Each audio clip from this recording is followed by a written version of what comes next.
نبی علیہ السلام کا فرمان ہے کہ اپنے گھروں کو قبرستان نہ بناؤ، سورہ بقرہ کی تلاوت کرتے رہو۔ سورہ بقرہ کے اندر چونکہ موت کی طرف بھی توجہ کروائی گئی ہے، مسائل کی طرف بھی توجہ کروائی گئی ہے، اور اللہ کی بندگی اور اللہ کی محبت کی طرف بھی انسان کی توجہ کروائی گئی ہے۔ اس میں بہت سارے مسائل ہیں، بہت سارے احکامات ہیں، بہت ساری چیزیں ہیں اس صورت کے اندر۔ تو فرمایا یہ گیا ہے کہ گھر کو آپ بالکل قبرستان نہ بناؤ، کہ ایسا نہ ہو کہ جیسے قبرستان میں کوئی کچھ پڑھتا ہی نہیں ہے، نہ نماز نہ تلاوت، تو لہٰذا اپنے گھر میں سورہ بقرہ کی تلاوت کی جائے۔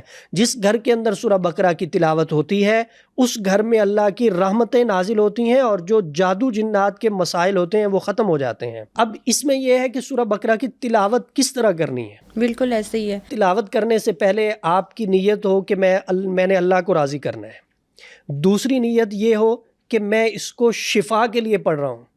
تیسری نیت یہ ہو کہ میں حفاظت اور حصار کے لیے اس کو پڑھ رہا ہوں۔ یہ 3 نیتیں ہوں سورہ بقرہ پڑھنے سے پہلے۔ اللہ نے آپ کو ہمت دی ہے، آپ کے پاس وقت ہے، آپ پڑھ سکتے ہیں تو روزانہ 1 مرتبہ سورہ بقرہ کو پڑھیں۔ اور اگر وقت نہیں ہے، آپ اتنا نہیں پڑھ سکتے، تھوڑا پڑھ سکتے ہیں، تو پھر آپ سورہ بقرہ کو 3 حصوں میں تقسیم کریں۔ ایک حصہ ایک دن تلاوت کریں، دوسرا حصہ دوسرے دن تلاوت کریں، اور تیسرا حصہ تیسرے دن تلاوت کریں۔ آپ 3 دنوں کے اندر سورہ بقرہ کو مکمل کریں۔ اگر آپ روزانہ پڑھ سکتے ہیں تو یہ بہت اچھا ہے، اور اگر اتنا بھی ٹائم نہیں ہے تو پھر ترتیب یہ ہے، اس کی 286 آیات ہیں، آپ 10 آیات جو ہیں وہ روزانہ کی بنیاد پہ پڑھیں، اور نیتیں تینوں ہوں۔